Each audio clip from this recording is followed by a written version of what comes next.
বন্ধুরা, আজকের এই ভিডিওতে কথা বলবো, যদি আমাদের গাড়ির ইন্স্যুরেন্স না থাকে অথবা আমার গাড়ি যার সাথে অ্যাক্সিডেন্ট হয়েছে তার যদি ইন্স্যুরেন্স না থাকে, তাহলে আমি কিভাবে টাকা পাইবো বা আমি কিভাবে টাকা দিব। সো কিছুদিন আগে আমার সাথে এই একটি ঘটনা ঘটে যায়। আমার গাড়িটি যার সাথে অ্যাক্সিডেন্ট হয়েছে, ওনার গাড়ির ইন্স্যুরেন্স নাই। পরবর্তীতে আমি কিভাবে টাকা পাইলাম বা কিভাবে সম্পূর্ণ এই প্রসেসটা হয়ে থাকে আপনাদেরকে আশা করি এই ভিডিওটির মাধ্যমে জানাইবো। অনেকেই এই তথ্যটি পেতে পারেন, অনেকে হয়তো বা জানেন না, আবার অনেকেই জানেন। কারণ রাস্তাঘাটে গাড়ি চলতে গেলে অ্যাক্সিডেন্ট হবে, এটাই ন্যাচারাল। হয়তোবা অনেকে আমার থেকে অভিজ্ঞ, তারা আরও বেশি জানে। তারপরেও আমি আপনাদেরকে জানানোর জন্য ভিডিওটি তৈরি করা। সো কিছুদিন আগে আমার গাড়িটি যার সাথে অ্যাক্সিডেন্ট হয়, উনি একজন ইউমানি। ওনার সাথে গাড়িটি অ্যাক্সিডেন্ট হওয়ার পরে সো উনি আমার সাথে পুরো তর্ক বিতর্ক, তোর গলত, তোর ভুল হয়েছে, আমার ভুল হয়নি, এই ধরনের। তো আমি বলছি চিগলা চিগলি করো না, আমি নাজামকে তলব করতে আসি, নাজাম আইসা ডিসিশন নিবে যে কার ভুল হয়েছে। পরবর্তীতে নাজাম আসে, নাজাম আইসা দেখা যায় ওর গাড়ির ইন্স্যুরেন্স নাই। পরবর্তীতে নাজাম মোরলকে কল করছে।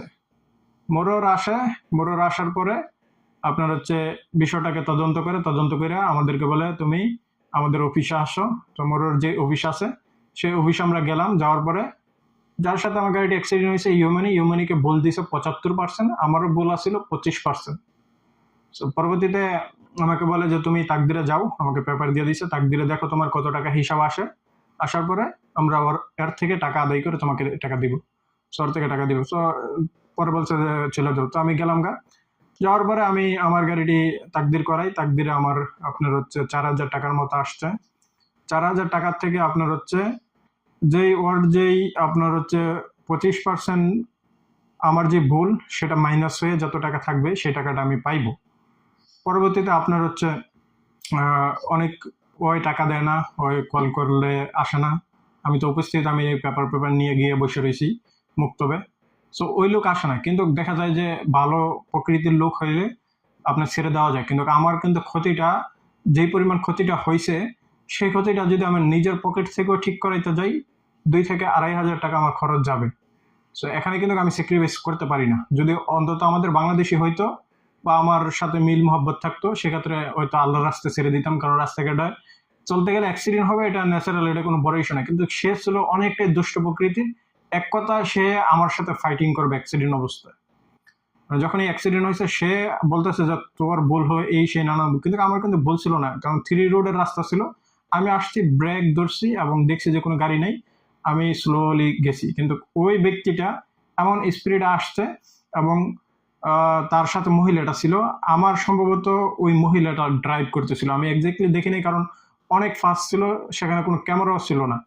সো আমার যতটুকু ধারণা ছিল যে মহিলাটা ড্রাইভ করতেছিল, এবং আমি নিশ্চিত যে ওর 100% ভুল। কারণ তারপরে আমাকে 25% ভুল দিছে নাজাম। যাক দিছে, মরর দিছে, যাক সেটি কোনো ব্যাপার না। কিন্তু লোকটি খুবই দুষ্ট প্রকৃতির ছিল। ভালো মানুষ হলে আমি স্যাক্রিফাইস করতাম, আমি কোনো স্যাক্রিফাইস করি নাই।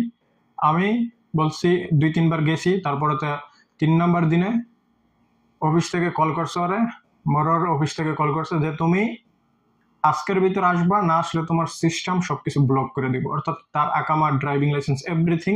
সো তার উপর একটা সিস্টেম হচ্ছে, যদি ট্রাফিক বিভাগ আপনার কোনো মামলা থাকে, আপনার সব কিছু বন্ধ হয়ে যাবে।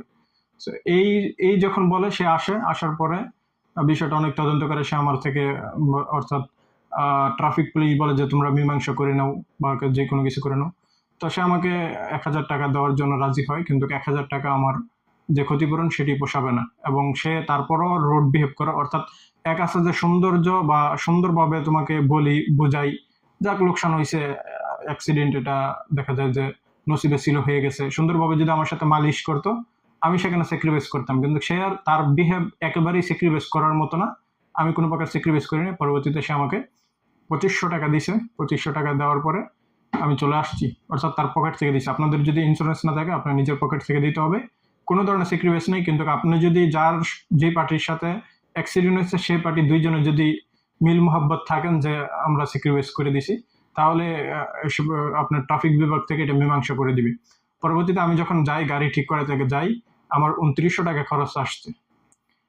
আমি জানি না কেন, কি কারণে তাকদির থেকে আমাকে এত কম টাকা তুলে দেওয়া হয়েছে। কারণ অনেক সময় দেখা যায় যে আমার যে ক্ষতিটা হয়েছে সেটা মিনিমাম 10,000 টাকা আসার কথা ছিল, কিন্তু 10,000 টাকা আসে নাই, মাত্র 4,000 টাকা আসছে, 4,600 টাকা আসছে। 4,600 টাকা দিয়ে যেখানে তাকদিরে 4,600 টাকা আসবে, সেই কাজ আমরা 500-1,000 টাকা দিয়ে করাই ফেলতে পারি। কিন্তু আমার পুরো একটা দরজা চেঞ্জ করা লাগছে। আমার আপনার হচ্ছে 2,900 টাকা টোটাল খরচ গেছে, রং বংশ এভরিথিং খরচ। আমি দেখছি যে আমার 2,900, মানে আমার যে টাকা পাইছি তার থেকে আরো বেশি টাকা আমার পকেট থেকে খরচ গেছে। তো যাই হোক, আজকের বিষয়টি এই, আপনাদের সাথে এই বিষয়টি শেয়ার করা। সবাই ভালো থাকবেন, সুস্থ থাকবেন। আল্লাহ হাফেজ।